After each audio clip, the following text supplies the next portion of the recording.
Olá, bom dia! Começa agora o programa Fórum 11h30, neste sábado, 14 de novembro de 2020. Eu sou Drida Lorenzo.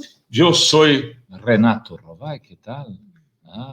Que tal? Lembrando que amanhã, domingo, tem cobertura das eleições aqui no canal da Fórum, às 17 horas. Acompanhe a apuração ao vivo aqui no canal, com comentários de um time de comentaristas, né, jornalistas do Brasil todo, trazendo as informações. Políticos, analistas, enfim, temos aí, vai estar o Ricardo Berzoini aqui, vai estar o Gilberto Carvalho pelo PT, vai estar o Capelli do PCdoB, o Maringoni do PSOL, o Juliano do PSOL, o presidente do PSOL nacional, confirmou que vai vir aqui, então com essa onda Boulos, aí pode ser que ele venha aqui já anunciar, celebrar o segundo turno na mais importante cidade do país, junto conosco.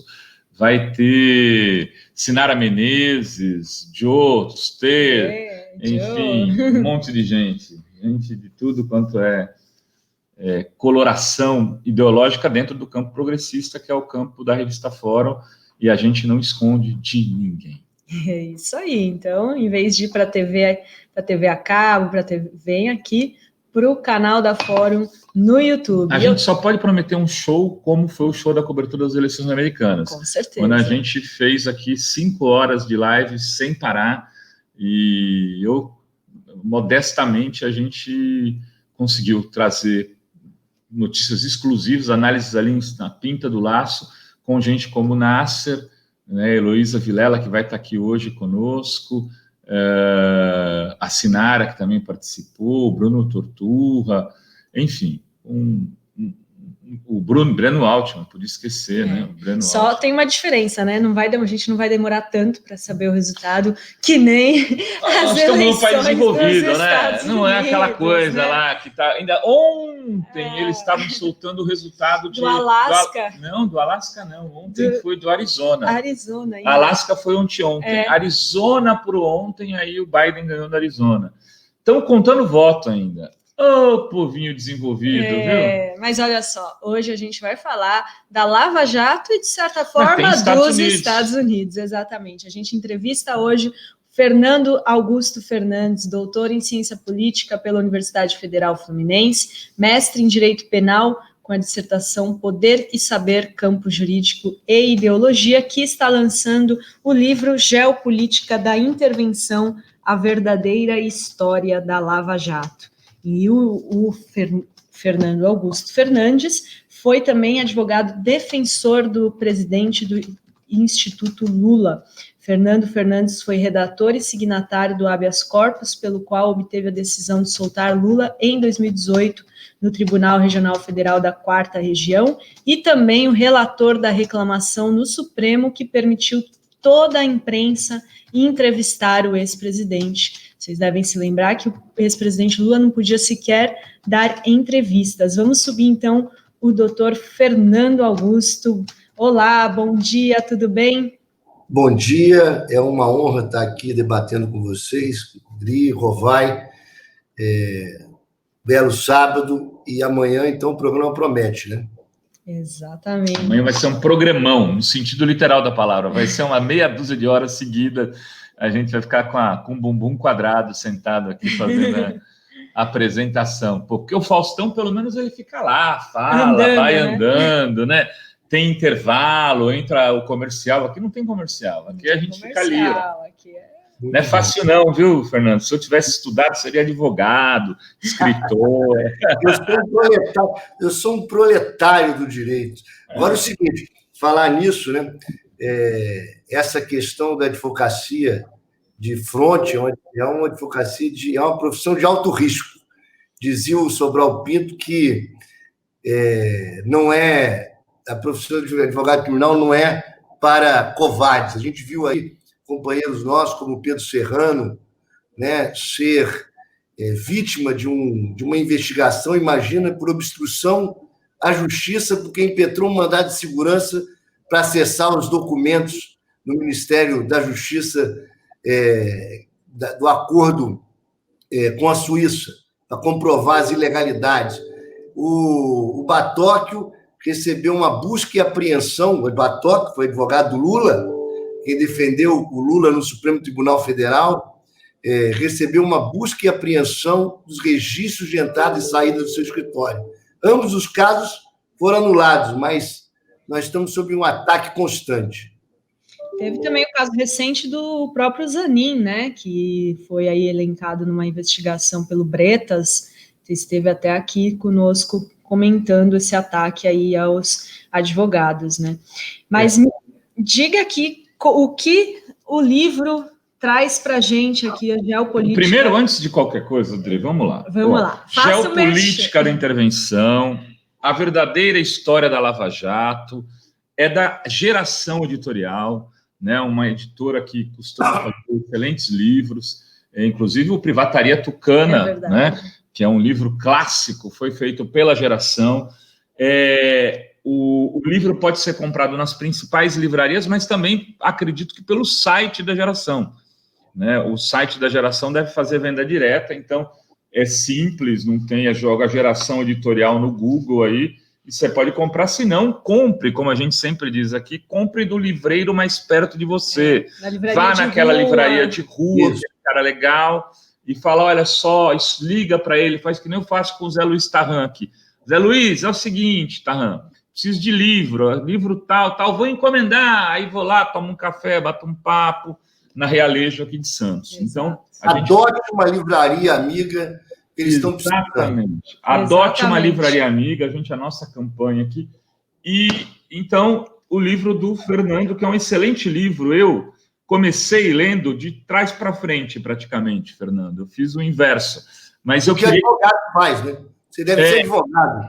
Pega o processo. Primeira decisão. Né? Na verdade, de trás para frente é um exagero. Eu comecei do meio para frente. Também não chego assim a ser tão português. Porque eu queria ver essa fase mais lava-jato do livro. Mas agora, antes de começar a entrevista, eu estava dando uma olhadinha no começo, que é um pouco quando você fala sobre a geopolítica da intervenção. Então, eu queria que você começasse por isso, né? Contando isso. E óbvio que a gente vai falar de Moro aqui. A gente vai falar de Moro, porque o Moro está ciscando agora, querendo ser candidato, e aí a gente vai entender o sistema. Eu vou falar isso, depois o Fernando fala do jeito que ele quiser, né? Ele não precisa se expor a esse ponto, mas o esquema de tortura criado em Curitiba para construir delações. Né? Falarei sobre isso. Mas vamos falar sobre a geopolítica da intervenção primeiro. Como é um programa descontraído, eu até falaria o seguinte: esse negócio de trás para frente, quantos mitos surgiram quando se coloca de trás para frente tal música, tem o Canto do Diabo, etc. Eu diria o seguinte, que se nós lêssemos esse livro de trás para frente, vamos entender o 666 do diabo na Lava Jato. Porque, na verdade, é o seguinte, fazendo um resumo, eu fiz doutorado em ciência política, sou doutor em ciência política, né? Mas, de fato, eu sou um advogado militante, um criminalista que atuou na Lava Jato desde a fase 01 da Lava Jato. Né? Eu atuei inicialmente em defesa do Paulo Roberto Costa, depois em defesa de vários empresários. Paulo Roberto Costa, eu obtive a liminar no Supremo Tribunal Federal que o Zavascki parou a Lava Jato. Mandou soltar o Paulo Roberto e reconheceu que o Moro estava furtando a competência do Supremo Tribunal Federal. Depois, vários empresários, depois na fase pública do processo do Lula, processo do triplex, processo que o Paulo Okamoto, presidente do Instituto Lula, foi acusado de lavagem de dinheiro por manter o acervo do presidente, e foi absolvido. Nós vamos falar um pouco da operação como um todo. Mas, então, além da experiência prática que eu tive, né, por dentro das entranhas da Lava Jato, que traz esse livro, eu primeiro fiz um distanciamento importante, histórico, para se compreender como nós chegamos à Lava Jato. Primeira fase do livro, primeiro capítulo, traz a criação da doutrina de segurança nacional criada pelos Estados Unidos a partir do fim da Segunda Guerra Mundial. Os americanos lutaram contra o nazismo, né? Nós sabemos que o Exército Vermelho chegou a Berlim, mas os americanos foram importantes na guerra contra o nazismo, mas saíram da guerra absorvendo princípios do Império, princípios nazistas, e formularam uma doutrina na Guerra Fria que convenceu as nossas Forças Armadas, que inclusive se deslocou de uma influência francesa, no qual, inclusive, já tinha absorvido a questão da tortura através da Guerra da Argélia, mas o seguinte, passou a ser doutrinada pelas Forças Armadas americanas, que investiu pesado nisso, né? Na doutrina que convenceu os nossos militares que nós estávamos numa guerra absoluta contra o comunismo, que os Estados Unidos iria proteger a América Latina extraterritorialmente e caberia aos exércitos da América Latina, ao nosso aqui no Brasil, a caçar os inimigos internos comunistas. Então, tivemos golpe na América Latina inteira, tivemos as torturas, as mortes, os desaparecidos que ainda não enterramos nesse país. Ultrapassada essa fase, quando se inicia o fim da Guerra Fria, se tem uma segunda fase importante, que é a fase do DEA, da doutrinação das nossas polícias federais, né? Aqui, para ter um programa descontraído também, eu diria o seguinte, é a questão, quem assistiu Narcos, né, no Netflix, né, vê os dois agentes do FBI, do DEA, nos Estados, na Colômbia. O fato aquilo ocorreu não de uma maneira fantasiosa, mas o fato é que os Estados Unidos investiram pesadamente para influenciar as polícias da Latinoamérica e, no nosso caso, investiu pesadamente para doutrinar a nossa Polícia Federal. Houve, inclusive, uma CPI no Brasil, se descobriu um investimento pesado, inclusive direto a delegados. O livro traz entrevistas esquecidas de agentes da CIA, revelando como a CIA manipulava a mídia brasileira, investia na polícia. Quando se fecha essa fase histórica, Dri Rovai, sobre a doutrinação americana nessas duas etapas, e se mistura com, primeiro, uma questão prática que eu trago no livro, um caso concreto anterior à Lava Jato, e depois com os documentos vazados pelo Wikileaks, sobre um telegrama mandado pela Embaixada dos Estados Unidos no Brasil, a Washington, no qual a embaixada relata o projeto Pontes. Esse projeto Pontes,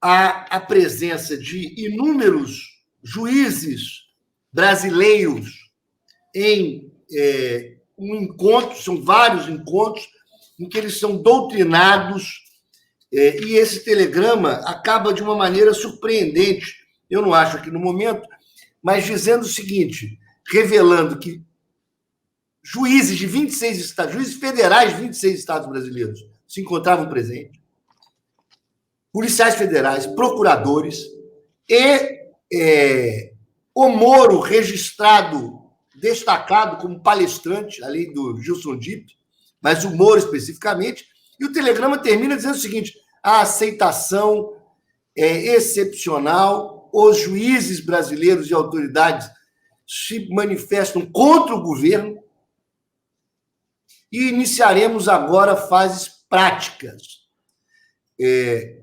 Forças-tarefas em Curitiba, Brasília e São Paulo. Bom, qual é o caso anterior que é citado no livro, um caso concreto? Eu advoguei num caso no qual o Sérgio Moro recebe um ofício da Embaixada Americana, esses documentos, para não dizer que é teoria da conspiração, por isso, a dedicação a essas fases históricas anteriores e esses documentos citados do ofício da Embaixada Americana, da decisão do Sérgio Moro criando uma empresa falsa,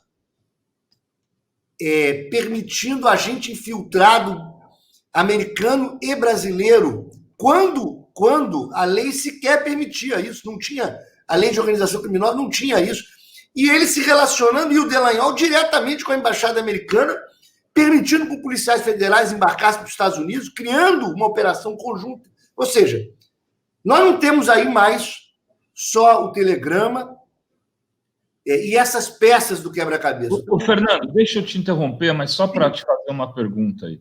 Você fala do telegrama, tá? Mas eu não sei, inclusive, essa parte do livro eu não consegui ler inteira, então não sei se você chega nisso. Mas o próprio fato gerador da Lava Jato, que é o fato de ter um esquema de doleiro lá no posto de gasolina em Brasília, não teria sido,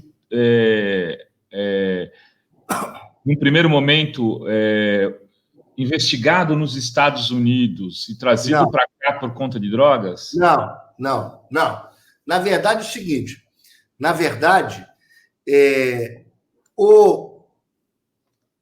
a história fantasiosa da Lava Jato, que gerou o filme, né, que o Sérgio Moro, inclusive, estava lá comendo pipoca junto com o juiz do Rio de Janeiro, o Bretas. Com Bretas, é verdade. E o seguinte, e também virou a série O Mecanismo, né, na Netflix, é uma mentira.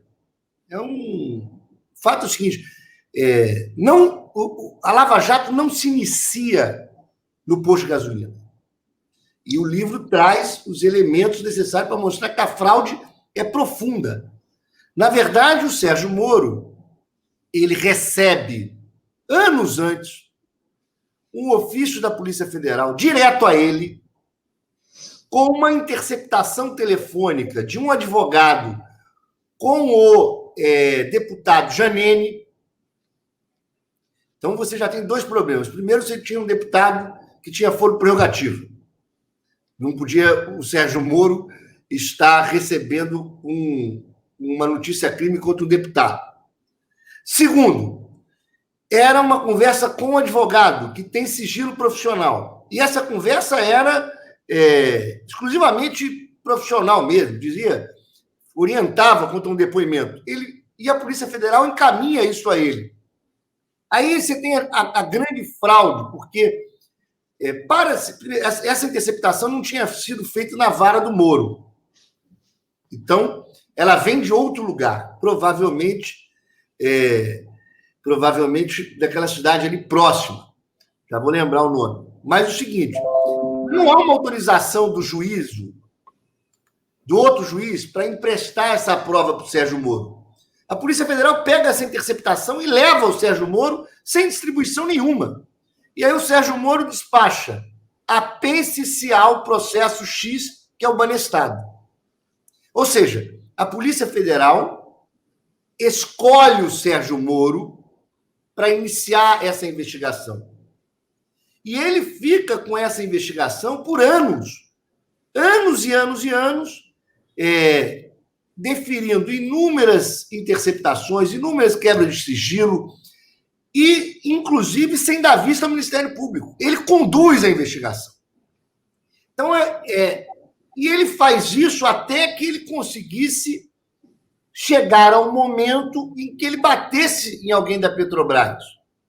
Eu trago no livro, por exemplo, quando você junta as peças na questão do Intercept, que mostra, né, aliás, antes da Intercept, né, questão do Glenn, junto com o Snowden, que mostra que os Estados Unidos já monitorava a Petrobras, além da Dilma, além do presidente da Alemanha, etc. Tal.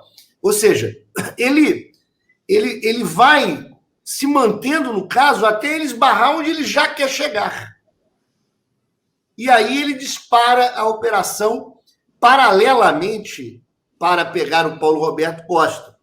Então, quer dizer, é uma não se inicia no posto de gasolina, se inicia com ele mesmo conduzindo uma investigação que ele sabia onde ele queria chegar. E tem um texto dele muito anterior chamado Considerações sobre a Operação Manipulite, em que ele fantasia sobre a operação na Itália, trazendo o que ele achava que ele deveria fazer no Brasil. Então, com ele direcionado, com incentivo americano por trás, né? E aí você desdobra, você falou sobre a questão das torturas, né? Sobre a questão das torturas. Aí que eu venho falar sobre mecanismo. Porque o tema é ótimo. É muito importante destacar, Fernando, porque você abre, inclusive, porque você foi advogado do Paulo Roberto, né? Isso. Eu ia falar Barbosa, Roberto Costa. E ele é um dos primeiros réus da Petrobras a ser preso, né? Se não o primeiro. É o primeiro a ser preso, tá? E, na verdade, da Petrobras, depois que eu deixei o caso, vou contar como isso se procede, mas é a primeira delação premiada. Imagino por quê já, mas eu queria... O que acontece é o seguinte, houve uma das estratégias, vou falar dos mecanismos, mas uma das estratégias da Operação Lava Jato é conseguir derrubar os advogados combativos. Isso é fundamental para a Operação Lava Jato. Derrubar os advogados combativos, impedir que os habeas corpus fundamentais sejam julgados. Quer dizer, isso é um jogo de xadrez de poder. Há um capítulo muito importante no livro, chamado... é o capítulo 7, chamado O Início da Lava Jato, fase 1, Banho e Sobral Pinto, em que eu trago uma comparação com uma linda petição do Sobral Pinto, que era um homem de direita, não é isso? Religioso, mas que defendeu Prestes e defendeu um caso do Harry Berger, que foi barbaramente torturado em 37, foi obrigado a cavar sua própria cova com a mulher, sua mulher estuprada na sua frente. Ele ficou louco e ficou preso embaixo de uma escada. O Sobral faz uma petição ao juiz pedindo a aplicação da lei de proteção aos animais a ele. Veja que ponto nós chegamos. Está chegando. E o seguinte, na verdade, isso aconteceu no início da Lava Jato. Eu percebi que o preso ficava desesperado quando ia se aproximando do fim de semana. Feriado, né? E ele contou que ficava 5 dias lá, sem tomar banho de sol, né? Absolutamente trancafiado.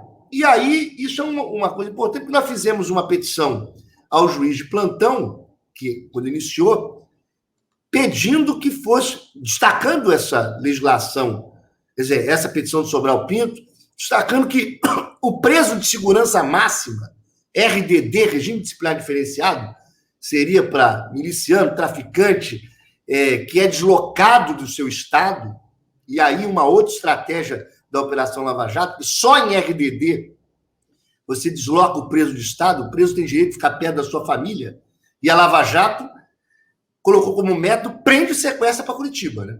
Prende e sequestra para Curitiba. Para quê? Para se criar esse mecanismo de tortura e de quebra de proteção ao preso. Muito bem. O juiz determina que a Polícia Federal cuidasse para que o preso tivesse suas garantias mínimas de tomar banho de sol, tomar banho, se alimentar, etc. Nós sabíamos, quer dizer, ao mesmo tempo que o juiz de plantão defere, o tribunal, o Gebran, que eu vou dizer como Gebran, como é uma fraude às escolhas dos juízes da Lava Jato, além do Sérgio Moro, o Gebran nega esse direito. E o seguinte, quando termina o feriado, o Sérgio Moro, que depois a gente pode entrar na religião, tem 2 capítulos do livro, a religião e a família, as relações familiares, como ele é um fingido, do ponto de vista católico, ilustrado, não falando contra o catolicismo, mas esta linha do catolicismo que tem o fingimento, a enganação como parte fundamental, ele pega o Sérgio Moro, quando acaba o plantão, revoga o direito do cara a tomar banho e manda para um presídio comum. Ou seja, claramente compactuando com a tortura. E o seguinte, e a secretária de Direitos Humanos do Paraná devolve o preso. E ele é ameaçado de que, se exigisse esses direitos, ele teria tempos ruins na cadeia. Para não dizer que é o Fernando Augusto Fernandes, advogado, falando, esse caso chega ao STJ e a Procuradoria da República, perante o Superior Tribunal de Justiça, dá um parecer reconhecendo que o tratamento ao preso era desumano.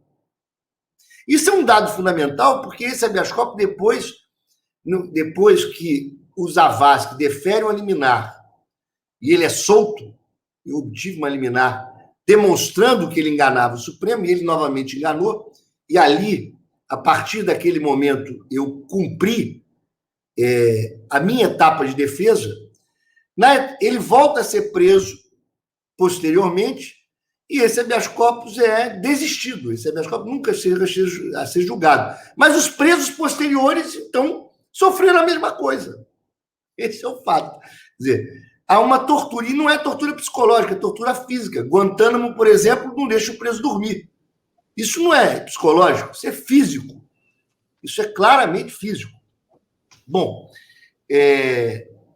eu posso continuar falando, não sei se vocês querem debater, mas tem bastante coisa para contar. Não, acho que é isso. É importante que eu queria que você deixasse claro, é como funcionou esse mecanismo da tortura para a delação. Porque, inclusive, teve lá na época aquela advogada, Cata Preta, se eu não me engano. Que sumiu, né? Sumiu, depois foi para Miami, e que ela virou advogada das delações, saía em capa de revista, entrevista no Fantástico. Ela faz parte desse grupo também, Fernando? O que acontece esse esquema foi montado da seguinte maneira, né? O mecanismo, agora do nosso lado, revelando o real mecanismo, prende legalmente, desloca imediatamente para Curitiba, coloca o preso sob uma condição desumana, ameaça a família do preso, certo? Até que a própria força-tarefa consegue colocar advogados dóceis àquela situação e que vão negociar financeiramente as delações premiadas, que viraram uma indústria. Esse é o mecanismo da delação premiada, que passa a contar com advogados delacionistas, como se fosse um médico que acompanha a tortura na ditadura, certo? Essa é a grande questão. A Cata Preta, ela é a primeira advogada a exercer esse papel e certamente saiu do país porque há uma parte não revelada da Lava Jato ainda, que é esse mecanismo econômico das delações premiadas. O dia que for aberto, o dia que abrirem os processos cautelares que demonstrar, quando se fala em lavageiro, se diz follow the money. Ao contrário, é isso. Precisa entender como eles sufocaram financeiramente também os presos e deram vantagens financeiras aos advogados que passaram a compor a delação premiada. Então, é uma estrutura de derrubar o sujeito e muitos desses advogados vão pular de galho em galho, ou seja, o sujeito delata, ele vai para o delatado, e o delata outro, ele vai para... O que seria, inclusive, tergiversação. É difícil dizer isso, da mesma maneira que há uma crítica à imprensa em relação à forma com que o jornalismo se comportou como assessor de imprensa da Lava Jato. É duro para um advogado fazer crítica à Ordem dos Advogados do Brasil e a colegas. mas eu tive que assumir uma posição histórica em relação ao que estava acontecendo e revelar ao público realmente esse mecanismo, né? Nós tivemos advogados combatentes contra esse tipo de situação, mas tivemos aqueles que exerceram esse papel dócil e compactuaram. Eu acho que aí é um dos problemas graves que pode chegar ao que aconteceu no Supremo Tribunal Federal, se você me permitir, e a lesão que a Lava Jato faz no direito brasileiro. Eu não entendi. Você falou alguma coisa? Não, segue o jogo, desculpa. Passou a bola de volta. Tá tocando a campainha aqui, eu ia atender, mas acho que desistiram, então deixa ela lá. Sei. Pô, tomara que não seja a Polícia Federal. Vai lá. Infelizmente, assim, programa ao vivo, home office, tem dessa. Bom, o que acontece é o seguinte, nós temos a Lava Jato, ela causa ela é mais do que o Sérgio Moro somente. Primeiro, ela se mantém por uma coluna vertebral fraudulenta. O Sérgio Moro sempre dizia o seguinte: olha, as nossas decisões, a maioria foram mantidas pelos tribunais. Mas por que foram mantidas pelos tribunais? Porque não é só o Sérgio Moro que fraudou para ser o juiz. No Tribunal Regional Federal, o primeiro habeas corpus da operação, que é distribuído ao Gebran, ele é distribuído por prevenção a um mandado de segurança do Google. Vou repetir. Chega um habeas corpus contra o Sérgio Moro, o primeiro habeas corpus, que era do Paulo Roberto Costa, e ele distribui por prevenção a um mandado de segurança do Google que nada tinha a ver com a Lava Jato. Ou seja, uma fraude para escolher o desembargador que passou a resolver todos os casos seguintes da Lava Jato. No STJ, há uma escolha do Félix Fischer, também em uma interpretação de que ele teria ganhado uma votação que impediu a soltura do Marcelo Odebrecht. Mas no Supremo Tribunal Federal, o Fachin muda de turma para herdar os processos do Zavascki e perde votações e continua a ser relator da Lava Jato. Ou seja, é preciso entender que, além do Sérgio Moro, se criou uma coluna vertebral fraudulenta que fez com que todas as decisões fossem iguais o tempo inteiro. Por isso, duas decisões são fundamentais para demonstrar que o judiciário não pensa todo igual.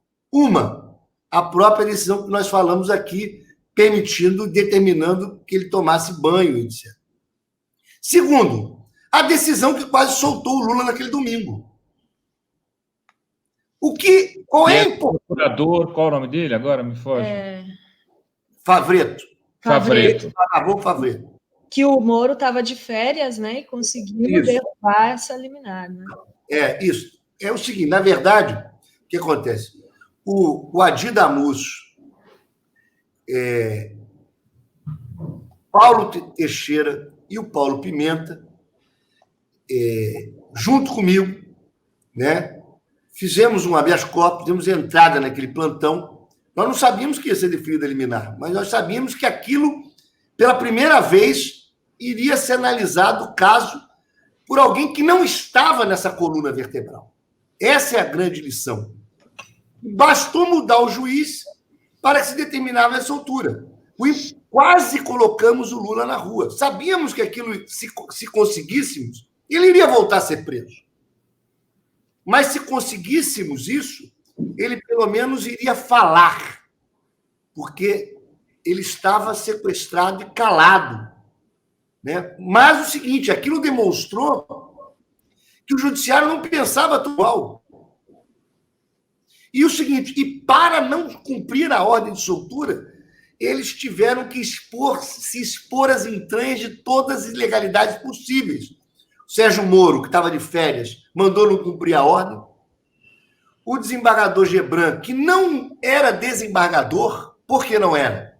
Porque ele não estava em jurisdição, ele estava em casa, era fim de semana.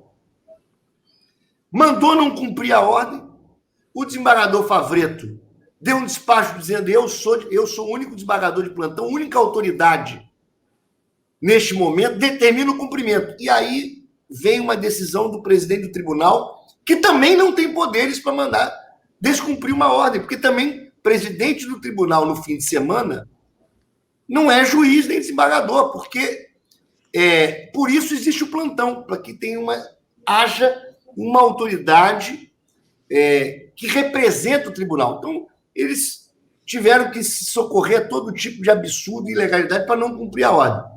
O importante, demonstramos que o judiciário não pensa tudo igual. A questão da entrevista do Lula é a mesma coisa.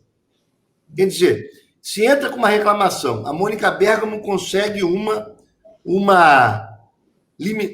Olha, é muito importante essa questão do Lewandowski, porque quase conseguiu uma liminar, mas não foi isso que ocorreu. O Lewandowski recebe uma reclamação da Mônica Bergamo, Folha de São Paulo, uma do Florestan Fernandes e uma do próprio Lula, com a procuração do Adi Damus, eu subestabelecido, Paulo Pimenta, Paulo Teixeira junto. E o que faz o Lewandowski? Ele julga o caso. Não era uma liminar.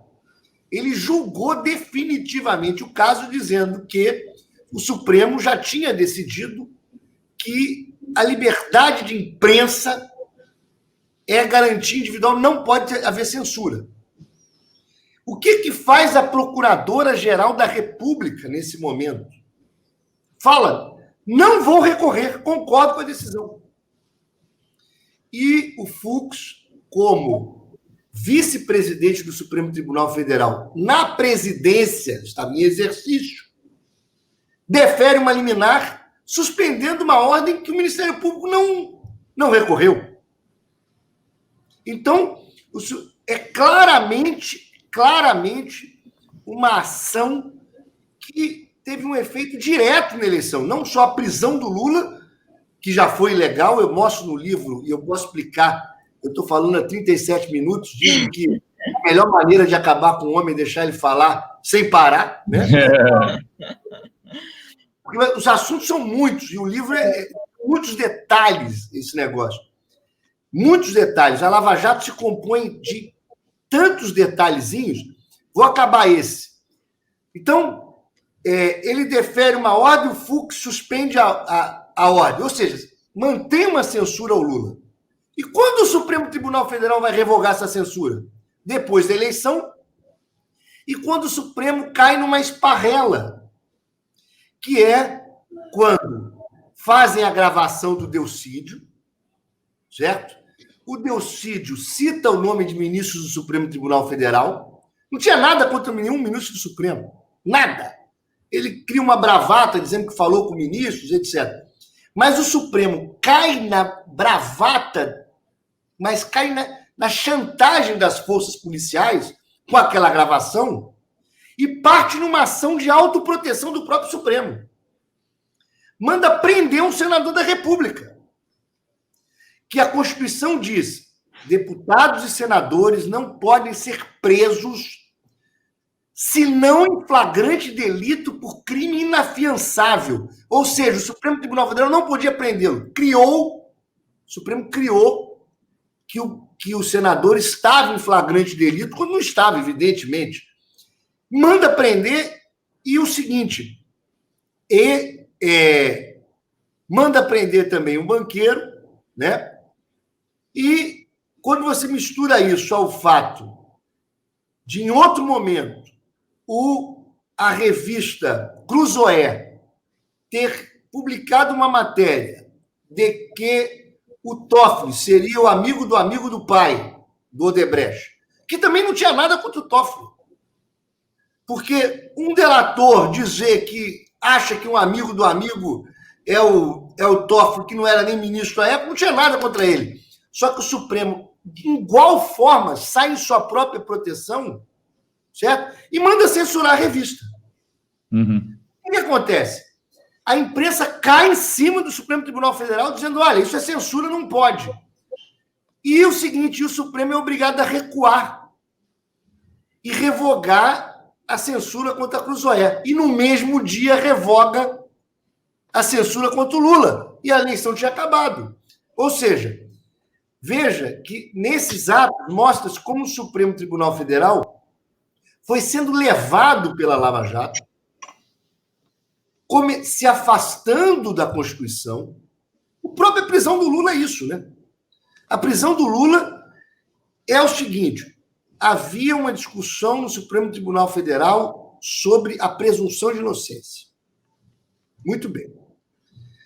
O Supremo, que vinha há anos já assentado que condenação em segunda instância não gera automática prisão, o que não significa que as pessoas não possam ser presas se oferecerem risco à sociedade, tem a prisão preventiva. Vamos lembrar que nós somos o terceiro país que mais prende no mundo e temos 40% de presos em prisão preventiva.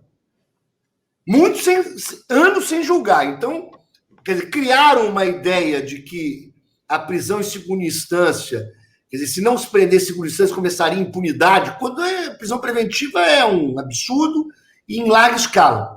Mas o seguinte, então havia no Supremo Tribunal Federal 3 ações diretas de constitucionalidade para demonstrar que o Código de Processo Penal ele determina que só haja prisão nos casos de prisão preventiva ou em trânsito em julgado.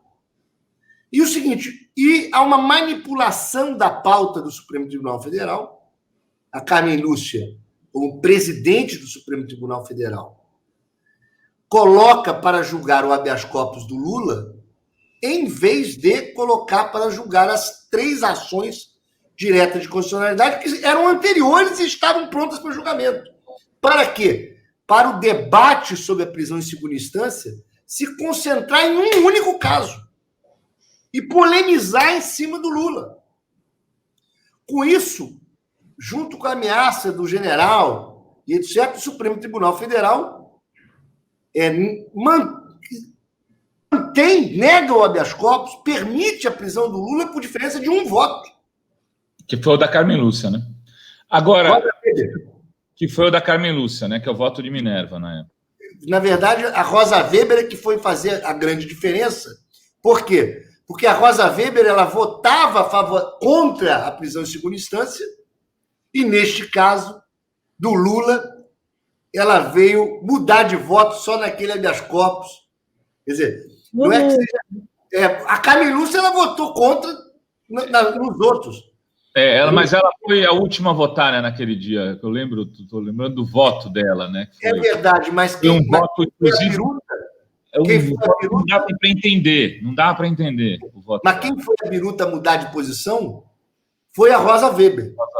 Agora, para a gente está chegando aqui no final, Fernando. Que pena. É uma pena, mas eu queria te perguntar sobre o momento em que a Lava Jato se aproxima do bolsonarismo.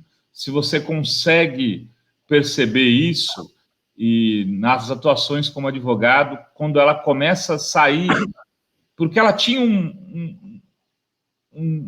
digamos, um espaço próprio, parecia que ela tinha um projeto de poder próprio.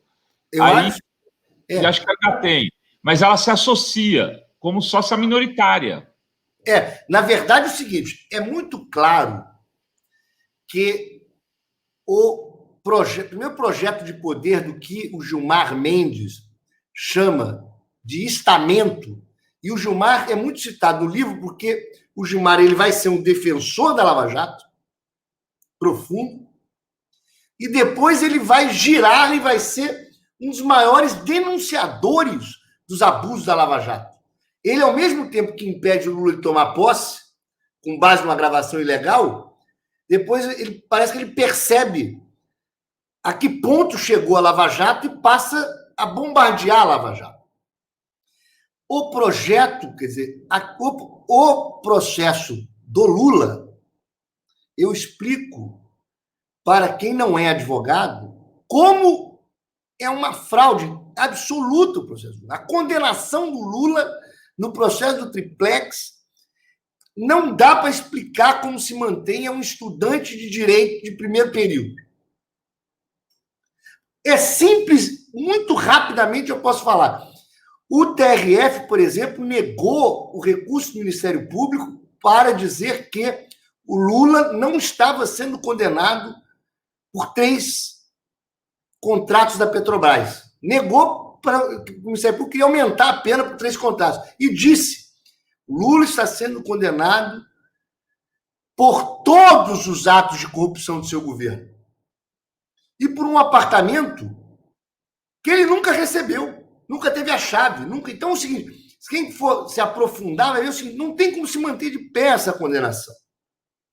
Ele cria, o Sérgio Moro, ele persegue o Lula, na verdade ele persegue o PT primeiro, ele a Lava Jato visa destruir a credibilidade da classe política, é muito clara o bombardeio que a Lava Jato faz da classe política, desestruturação da nossa classe política, chega ao Lula, prende o Lula claramente, é evidente que esse projeto de poder, de destruir a classe política, prender o Lula, é um projeto de poder dos juízes, apoiados nesse momento pelos Estados Unidos. E neste momento, então, é evidente que depois de ter cumprido essa missão vergonhosa e traidora missão, porque o que dizer de uma autoridade brasileira que se relaciona diretamente com autoridades americanas, que está provado, os procuradores receberam procuradores americanos que fizeram atos judiciais junto com os procuradores americanos em Curitiba, sem as relações internacionais, através do Ministério das Relações Exteriores. Se fossem americanos, estariam presos, como foram os cubanos condenados lá à prisão perpétua, né? E depois foram soltos, que nem sequer estavam investigando os Estados Unidos. Bom, então é muito clara essa missão do Sérgio Moro, e a partir disso, a relação dele com o bolsonarismo é muito. São irmãos. Hoje, na verdade, até interessante, porque até os bolsonaristas consideram o Sérgio Moro um traidor. Então, quer dizer, a posição dele é desagradável, uma mancha. E agora querendo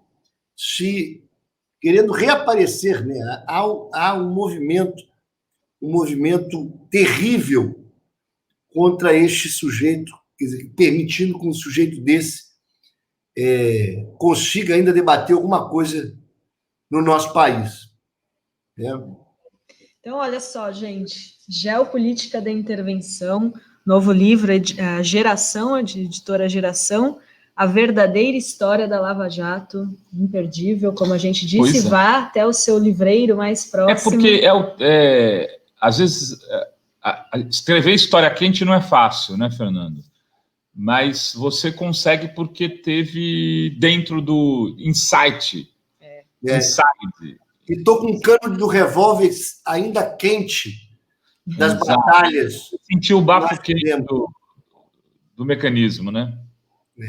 Mas é o seguinte, o livro realmente tem muitos detalhes para se discutir num programa só, tem as relações familiares dos lavajatistas, o suporte religioso, e esse quebra-cabeça complexo que gerou uma bomba, que é o momento que nós estamos vivendo. E expor essas entranhas eu acho fundamental para que a gente consiga tentar entender como a gente volta a um rumo.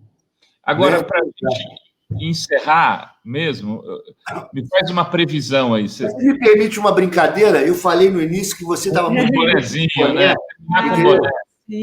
Consulte a sua bola de cristal, dadas as informações que você tem, me diz, o projeto presidencial do Moro, na sua opinião, depois de tudo isso que ele fez, tem alguma chance?